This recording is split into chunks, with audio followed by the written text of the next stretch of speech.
Welcome everybody back to another PSGL video. It's been a while and pretty much school starting and all that. I haven't been able to do a video, but we are in Japan. If you haven't been following along, we're currently P9 in the driver's standings and pretty much we're just picking up consistent points. We're not near the front in terms of pace, but we're not right at the back either. We're just in the middle and we're picking up consistent points. You could basically call us Alpine. We're very bang average. In the constructor standings though, we are second, 8 points behind Alfa Romeo, and we're cooking up something. I think this Williams team is. We could be in for the hunt for P1 in the constructors as we get going in our first warm-up lap. And I'll tell you what, we've almost put it in the wall and started from dead last in qualifying. I'll tell you what, started dead last in qualifying wouldn't be anything new or near the back, because we are complete and utter bottle jobs when it comes to qualifying.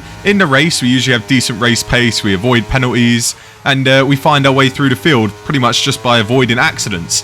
But in qualifying, that is something that I need to work on big time. I feel like if I can improve my qualifying, then we should be able to get a podium at some point in this season. We don't have the pace to be getting a podium, but with all these incidences, penalties, surely we can find ourselves on a podium. It would be very nice, because our best performance so far was a P4 in Silverstone, and Japan is a track that I like. I had a bit of practice around here, but relative to everybody else's pace, at least what they were doing in practice, sorry, we're not up there. We're right in the middle, probably lower middle.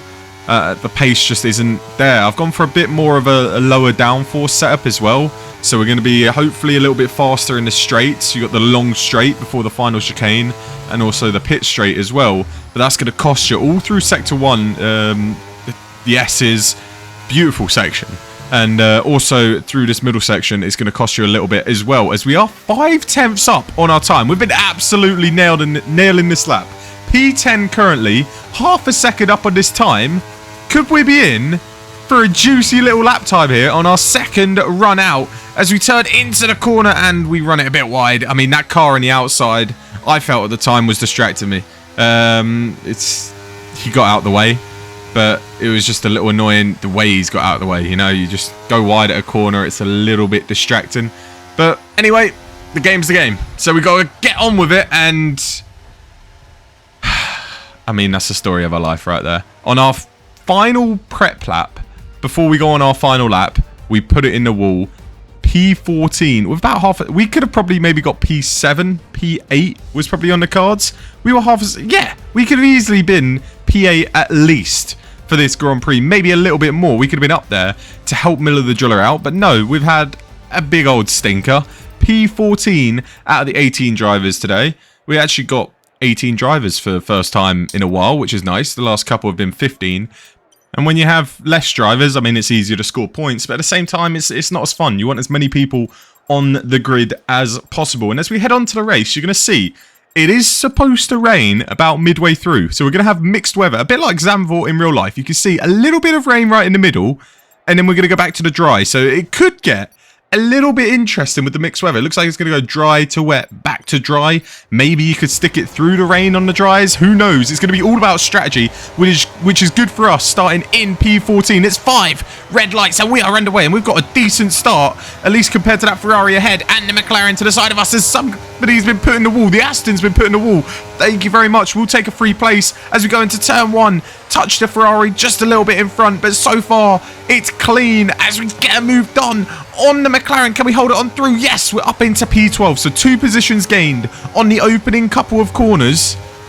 Can we find any more moves, at least through this first sector? It doesn't look like it. We're trying to give ourselves a good run as once again we tap the back of the Ferrari. So we are being a bit more aggressive on the first lap. I tend to be a little cautious. This time I said, you know what? It's been a poor qualifying. Let's be a little bit more aggressive. Obviously, not too aggressive to where we put ourselves out the race or ruin someone else's race. But, you know, get the elbows out a little bit. Have a little a tap here and there just to try and find our way through. But we're currently P12, the Ferrari ahead in P11.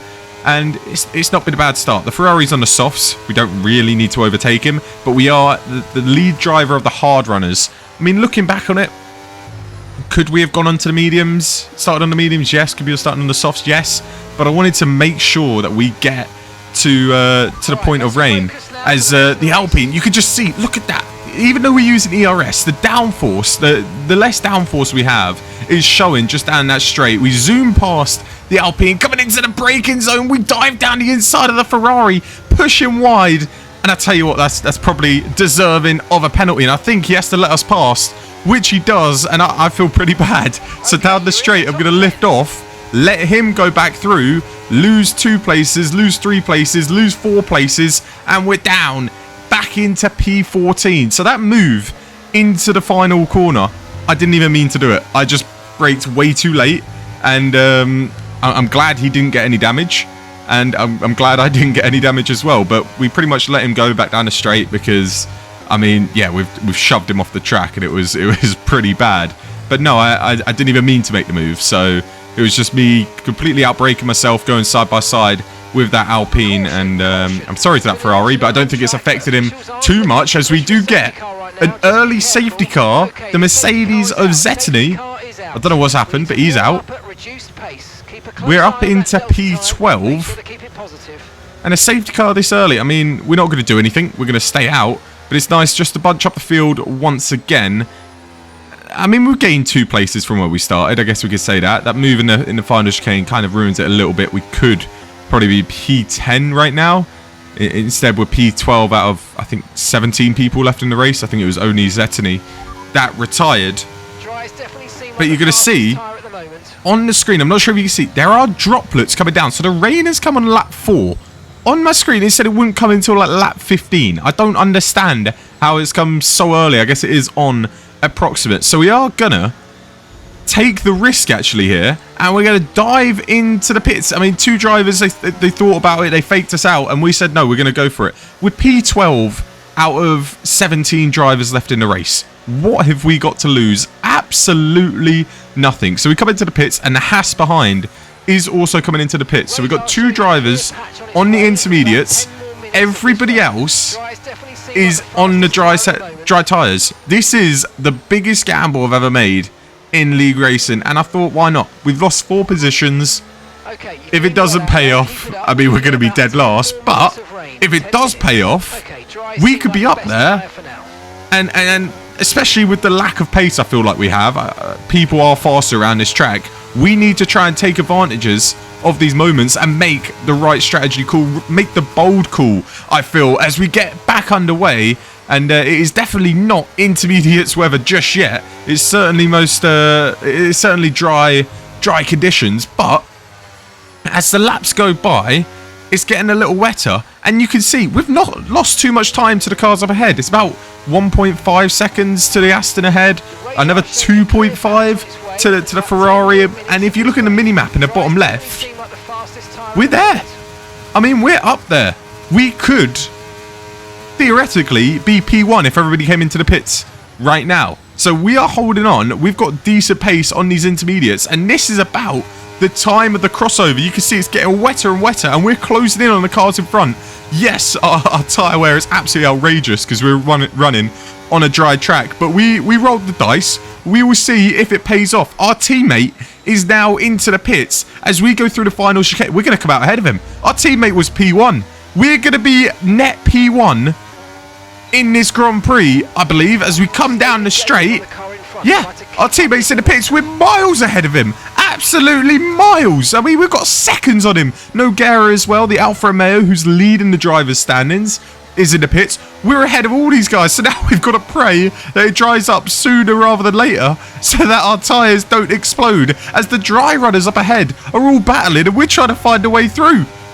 We're going to go for it. Oh, we think about a move. That would have been a lovely move if we went for it around the outside. But in my head, I'm like, we've got a 7-second advantage to our teammate. Do we need to take the risks? As there you go. You can see the extra grip. The Aston's struggling a little bit under traction in these wet conditions. You got the Ferrari ahead. You got the McLaren ahead. And now we're going to try and get past as soon as possible. The McLaren runs wide. It's slippy and slidey around this track now. And he defends the inside. We've got to try and maneuver our way through the traffic as soon as possible to give ourselves enough of a gap to the Inter runners behind, because these dry runners, they're sticking it on out. I mean, I don't know if they're going to come into the pits or if they're going to try and stay out for as long as possible. But I think our bold strategy has paid off. I think it's a great call. I mean, we might as well go for it. We've gone different to pretty much everybody else, as now we're going to get the move done down the inside of the Ferrari, dump the ERS, and we are on the right tyre. The intermediates is certainly the tyre to be on, but there's cars out in front on the hards. You see the Alpine, the Aston, they are sticking it out, and they're probably struggling like crazy in these conditions. But they're doing a solid job. I mean, they're probably losing about a second to me a lap. Miller the driller behind is absolutely flying on those fresh intermediates. So we've got people hunting us down. But if the rain keeps coming down, we are currently net P1. 5 to 10 minutes. We got 5 to 10 minutes of rain. Our tyres are going to explode. We might have to pit again onto another set of Inters. But I'll tell you what, I don't regret this strategy call at all. I think it was a bold one. I think it was a brave one. And I think it was one that, why not? It was a why not scenario. And you never know, as a safety car, a virtual safety car comes out. If a full safety car comes out, that changes the whole story. But a virtual safety car is something nice. It's nice to happen, because we are struggling a little bit on the tyres, and that just allows us to eke these tyres out a little bit more. Hopefully it stops raining soon enough so we can go back onto dries. But the cars up ahead who haven't gone onto the Inters and they've rolled the dice the other way, it seems to be working for them as well, because Miller the driller was leading the race. And I mean, technically he's the lead intermediate, or he's about to be the lead intermediate runner, but we are. So we've done, I think we've done a great strategy. The cars up ahead have also done a great strategy. Everybody on different strategies. It is literally like Zandvoort, which we just had in real life. Everybody is going a different way to try and maximize their performance in the race. As our teammate does get past us, we don't battle it too hard. We know he's on fresh intermediates, and he is the last person we want to hold up out of everybody. If Nogueira, the Alfa Romeo, catches up to us, we are going to defend with all we can, because we are fighting Alfa Romeo in the constructors. Miller the driller could also do with a few points over Nogueira to potentially close that gap down in the driver's standings. So right now, if it keeps raining, it's our teammate has a bit of a moment. It is a net P1 and P2 for the Williams, but we're going to take the gamble once again, dive into the pits. Our tyres are finished, by the way. So we're diving into the pits. We're going to go into a set of mediums, because the rain is supposed to stop any time now. And I don't think it's got too heavy to where you needed to be on the intermediates either. So we're going to go onto the mediums now. Main reason being is, I mean, if it stopped raining this lap, I think Miller comes in and puts on a set of mediums. So we didn't want to be stuck behind and forced to double stack. So we've gone a little bit early. Plenty of clear air.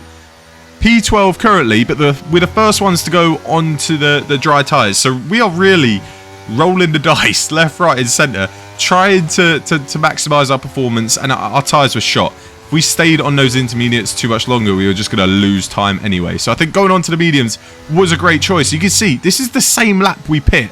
It looks bone dry, and it is most certainly drying up, and I think no rain expected. We're going to have the advantage over our teammate who does come into the pits. Have we just done an undercut on our teammate? And oh my god, could you?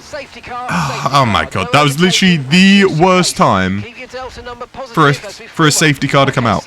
It's come out literally right as our teammates come into the pits, right as everybody else is going to come into the pits to put on dry tyres, and that is very, very frustrating indeed. We are going to push down the pit straight to see if we can get anybody who's coming out of the pits. There's Nogueira right there coming out of the pits. We just about get him, but without that safety car, I think we're ahead of Miller the driller, and we're fighting for a potential podium. So that is a little bit frustrating. There is a car between us, so we've got the Alpine who's got a 5-second penalty and is going to dive into the pits and serve the penalty now. Same with Nogueira behind. So it's a Williams P5 and P6. You got an AlphaTauri with a 5-second penalty in front. It is looking like a great day for Williams. A potentially great day for Williams. We don't want to jinx it just yet, as we're about to get underway. Miller the Driller P5. We are P6. We're pretty much, finally in this season, our teammate is going to have a rear gunner. We are here with him up front. I don't know for how long. He'll probably get away from us within half a lap because he is that much quicker. But we are here for now as we get back underway. We've got a second gap to the Mercedes behind. Yes, please. Thank you very much, as we kind of butcher the S's just a little bit. And the front runners are absolutely rapid. You've got a couple of them on the softs. We're in the mediums. We think the mediums are the better choice. But man, these guys are fast. Through the S's, they're definitely running higher downforce setups than us. So we're going to be a little bit quicker in the straights. And I think I just didn't get the setup right, to be honest. I did a little bit of practice.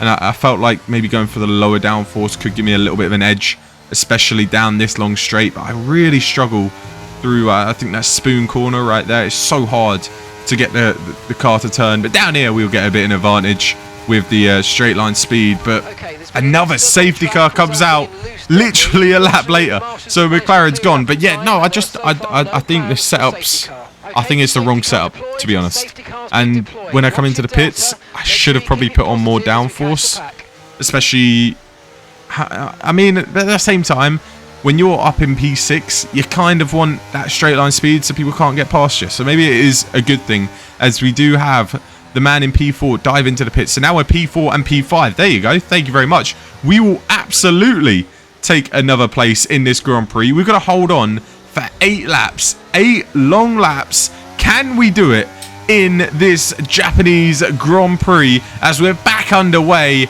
Once again, it's safety car after safety car. But we've made the right strategy calls today as we get back underway. P5 currently with our teammate in P4 as we go a little bit wide, but we get it back on the track. And I mean, it's nowhere near as good as a safety car restart as last time. We've got the Mercedes driver all over us, all over our rear, trying to find a way through as we're trying to hold it on, keep the composure. And yeah, I don't like being under pressure. You guys know this, especially if you see in qualifying as we turn in way too late. We're going to the gravel. Oh my days, that could have been an awful crash. We left a bit of room on the inside in case he sent it, but that's the Mercedes gone. That's the Ferrari gone. How frustrating is that as we look for a move back in the inside of the Ferrari? Can we get it to stick? He's just got that little bit better traction out, and oh my god, we've lost 2 places. That is very, very frustrating indeed. So down to P7, and the thing is, I know these guys, at least in the midfield, are a little bit quicker than me per lap. So if I was ahead of them, I would have a chance. I could defend for my life to not let them through. But when I'm behind, there's no chance I'm catching them. So it is very frustrating, especially Fletcher in the Mercedes, who was a lot quicker this weekend. So I knew as soon as he got past, he was gone. But we were able to hold on to this Ferrari and stay in the DRS just long enough for it to be enabled, and we go back through ahead of the Ferrari. So up into P6. It's always a big moment there. My oh my, our race almost ends. But yeah, no, this Ferrari behind, he is pretty quick as well. We were just able to stay in that DRS though, which was absolutely crucial, because if we had dropped out, I think he would have got away from us as well. So thankfully we had enough speed to do that, and that overtake really showed that the less downforce, the better. As you can see, the McLaren is out, up into P5 now. We find ourselves in the top 5. I mean, P5 in Japan, where we look a lot slower than other people, the setup probably isn't quite right, would be absolutely phenomenal with 3.5 laps to go. And the Ferrari, who we're battling with for P5, has picked up a 3-second time penalty. Yes, please. Thank you very much, as he breezes around the outside. We're not going to battle him too hard to the point where we crash, but we do go side by side through that very fast left-hander. He gets the place done, but can we get him down the straight? We brake a little bit too late into the chicane. He's going to get the better exit, but we are close enough. As you can see, there's a spinner in the background. There's carnage going off behind us, as now we've got the Alpine all over the back of us as we do. I mean, we weave a little bit down the straight, but I don't think it's anything to be worried about too much, as we touch the Ferrari a little bit, defending against the Alpine. And that is aggressive side-by-side racing, but it's beautiful. It is fantastic side-by-side racing. I mean, it was pretty clean. I tapped the Ferrari a little bit in front, but the heart was in my mouth for a minute I mean, that was a heart in the mouth moment. I thought he was going to spin around and I'd have felt awful because I'm braking as late as possible to defend against the Alpine, and I've just braked a little bit too late where I've hit the Ferrari. But nothing bad has happened, so we keep going and we hold on to that P6. So the Ferrari's all good with 2 laps to go. You might have seen as well, Nogueira, the Alfa Romeo, is out of the Grand Prix, who we're fighting in the Constructors. We go for a move around the outside of the Ferrari. He just about makes it stick. I mean, it is great racing. We got the Alpine all over the back of us, and it's kind of how much do we want to risk it? Do we want to beat him on track? Yes. But at the same time, we don't have to overtake him with a 3-second penalty, and we don't want to risk it too much to where one of the Alpines gets through on us, because we've got both of them all over the back of us as well. So it's getting really, really spicy late in this Grand Prix. But I really want to finish 5th on track, especially after this battle. It's been a fantastic battle. We lost out in Austria on track to the McLaren, so I want a bit of vengeance this week. I want to try and finish ahead of this Ferrari as we're in the slipstream. We've got the ERS going, we've got the DRS, we're going to go for a move around the outside, and this time we get it done. I think the Ferrari kind of just let us go a little bit there. He doesn't want to get in too much of a battle because of his 3-second time penalty, so he kind of let us go, and he's going to pretty much follow us along. I think he's a little bit quicker than us as well, so he might have been better fighting that and trying to hold on in front. But it was a fantastic battle nonetheless, and he still might have a chance to have a go at us, although I'm not sure, because we do have a little less downforce than most, and down that one straight I think we'll just have enough ERS to hold him off. But he might have one more chance. If he can get in the slipstream and he can stay close enough, he could get us back. And even with that 3-second penalty, if he could beat us on track, I'm sure there'll be some sense of accomplishment for him. So it could get spicy in the final couple of corners, as that is probably the best I've ever taken that corner. Onto the exit we go. I mean, we were very close to getting a warning there, but we're dumping the ERS. You can see the Ferrari in the slipstream. He's closing in. He's closing in. Is he going to go for it down the inside? I mean, thank you for not going for that. That could have been an absolute airplane crash. We saw it in PSGL F1. We go defensive into the final corner just to make sure we're going to get it done. We're going to hold on to a P5 here in PSGL. The Ferrari comes behind in P6, and we jump up in the leaderboards to P4. I mean, the Red Bull drop. I don't know what's happened there. I have no idea what's happened, but we're up into P4. I think someone might have left early, and who finished in the top 4, and that's kicked him out. And it wasn't changed in the post results either, so we got given P4 in Japan, which is our joint best result, and bumps us up to P5 in the drivers' standings, only 5 points behind 3rd place. So that is certainly a possibility. And if we have a look at the constructors' standings, we are leading it with Miller the Driller. I mean, I don't know why it says does not start. I think that's a mistake. But anyway, we are leading the constructors' standings by 8 points. If you guys are enjoying this PSGL series, make sure you go ahead, leave a like, subscribe, and I'll see you guys next time. Peace.